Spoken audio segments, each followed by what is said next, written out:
Muchas gracias a todos. Hace un año estaba en esta misma tribuna compartiendo con vosotros las mismas preocupaciones y recibiendo también los mismos desprecios de quienes nos daban por derrotados. Ahora nos toca sonreír porque ese desprecio de quienes se creían todopoderosos e intocables se está convirtiendo en rabia. Rabian porque el mundo ya es distinto, ya es más parecido a como lo soñábamos hace solo un año. Ya está en retroceso ese plan de miseria y de wokismo que pretendían imponernos. Ya se ha demostrado que el futuro no está escrito. Se ha demostrado que ese futuro puede ser esperanzador y luminoso y que solo hacían falta gobernantes valientes, gobernantes capaces de escuchar a sus pueblos y capaces de cumplir sus promesas. Gracias por permitirme estar de nuevo a vuestro lado para decir esencialmente lo mismo, pero para hacerlo con muchísima más esperanza. Quisiera utilizar esta intervención para responder como español y como europeo al discurso de la semana pasada del vicepresidente Vance en Múnich. Y quiero hacerlo para darle una respuesta firme y contundente. Y la primera palabra de esa respuesta debería ser gracias. Simplemente gracias. Gracias porque Europa necesitaba oír ese discurso y sus líderes necesitaban oír esas verdades, las mismas que ellos tratan de silenciar y de manipular cuando las decimos nosotros. Gracias, vicepresidente Vance, porque ya no pueden seguir despreciando y ocultando la realidad.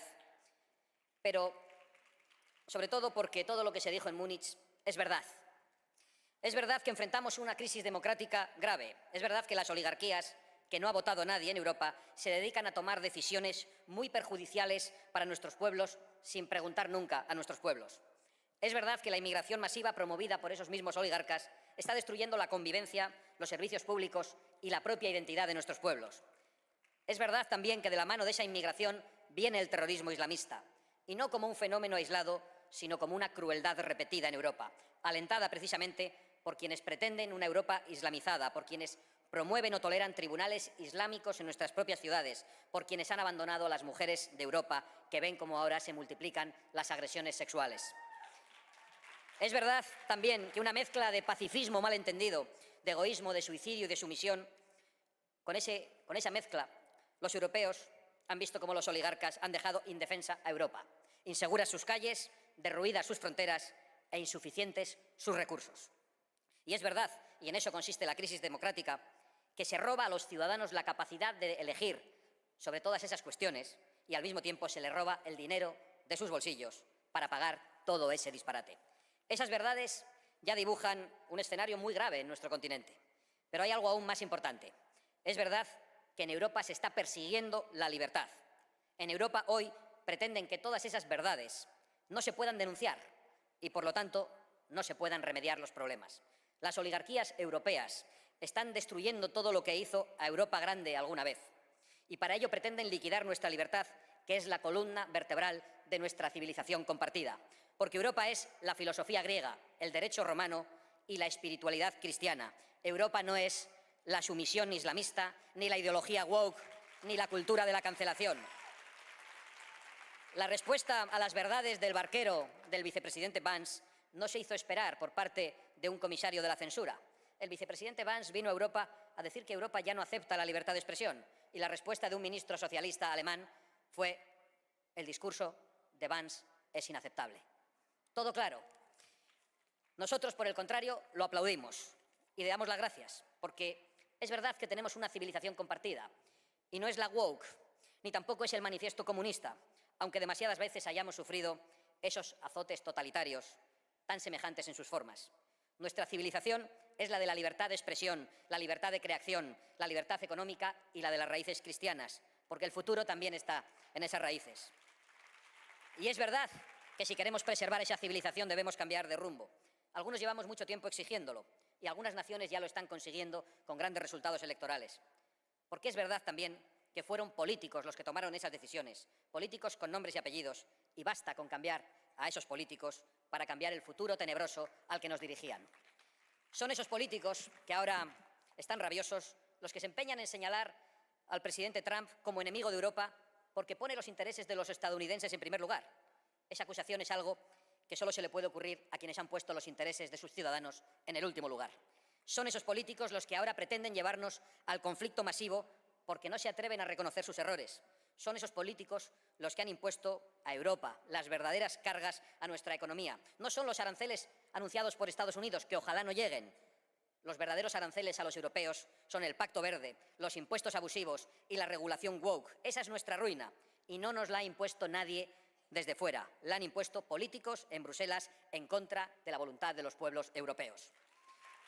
Son los mismos que se reían cuando el presidente Trump, hace ya 8 años, advertía a Europa de que se estaba poniendo en manos de Rusia al renunciar a la energía fósil. Los mismos que ahora lloraban al oír el discurso de Ban. Literalmente los mismos.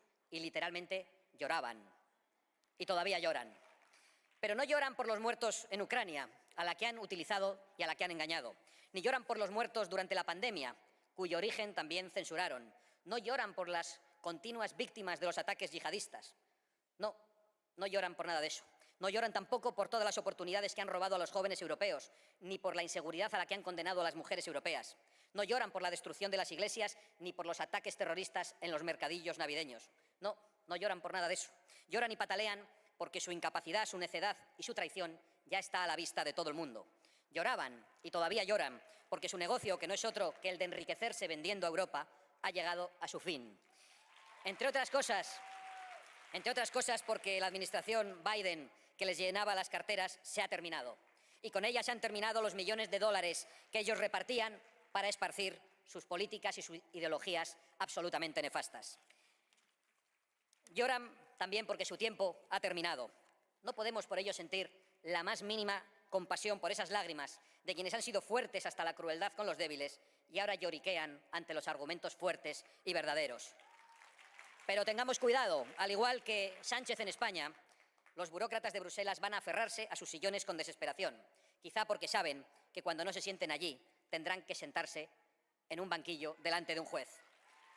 Ahora pretenden llevarnos a la guerra total, los mismos que han dejado a Europa indefensa, destruyendo su industria y su capacidad de generar energía, los mismos que le dieron a Rusia la posibilidad de invadir Ucrania, los mismos que facilitaron la agresión de Putin, condenándonos a la dependencia energética.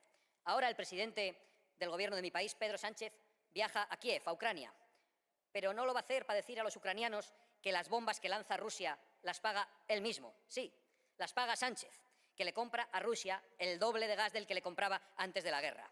Y con ese dinero que han dado los populares y los socialistas europeos, han financiado también la guerra a Putin. Y por lo tanto hay que deshacerse de esos Napoleones de salón que solo saben provocar guerras, cuyas consecuencias siempre las pagan otros, tanto en términos económicos como en términos materiales. Europa necesita que se vayan esos Napoleones para tener ejércitos fuertes, fronteras inviolables y una industria de defensa. Necesitamos todo eso. Hemos visto, precisamente en Israel, cuál es la verdadera amenaza que enfrentamos. Y hemos visto también que solo la firme voluntad de Israel para existir le está permitiendo ganar una guerra que no comenzaron ellos. Europa necesita defenderse de los planes de quienes llevan el terror a nuestras calles y de quienes empujan esos planes. Tiene que defenderse de esas oligarquías disfrazadas o de esos oligarcas disfrazados de filántropos como Soros, porque hace 9 años ese enemigo de nuestra civilización dijo que la Unión Europea debería recibir 1 millón de inmigrantes al año. 9 años después, la Unión Europea ha recibido 9 millones de inmigrantes. Para conseguirlo, no solo ha invertido su dinero a través de sus ONGs y comprando a burócratas, políticos y jueces, también ha invertido el vuestro, el de los contribuyentes americanos y el de los contribuyentes europeos. Creo que es un caso único en la historia en la que a los pueblos se les obliga a pagar de su propio bolsillo la invasión que el propio pueblo padece. Se quejan ahora de Elon Musk porque procura la libertad en las redes sociales y porque tiene la valentía y el derecho de expresar sus opiniones. La realidad es que se quejan porque no quieren que se sepa que ellos han estado a sueldo de Soros y a sueldo de la administración Biden.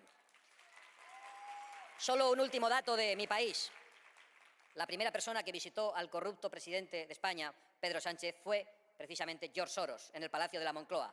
Dato publicado y nunca negado por el Gobierno. Sin embargo, nunca han tenido un problema con las injerencias hasta ahora. Son muchas las verdades que el vicepresidente Vance dijo en Múnich y tenemos que empezar a enfrentarlas desde el principio, desde lo más básico. Debemos reconquistar antes que nada las libertades que nos han arrebatado. Reconquistar la libertad de expresión, reconquistar la libertad económica, reconquistar la libertad para nuestra industria y para nuestro campo, reconquistar nuestra capacidad para producir energía. Debemos reconquistar también nuestras fronteras, nuestra identidad y la seguridad perdida en nuestras calles. Debemos reconquistar la democracia para todos los ciudadanos y debemos reconquistar la soberanía de las naciones. Y que estén seguros de que vamos a hacerlo. Pese a quien pese y cueste lo que cueste, vamos a reconquistar nuestro futuro. La época de las tinieblas está llegando a su fin. Estamos dejando atrás una de las etapas más oscuras del mundo libre. Sonriamos y sigamos luchando, luchando y luchando. Muchas gracias.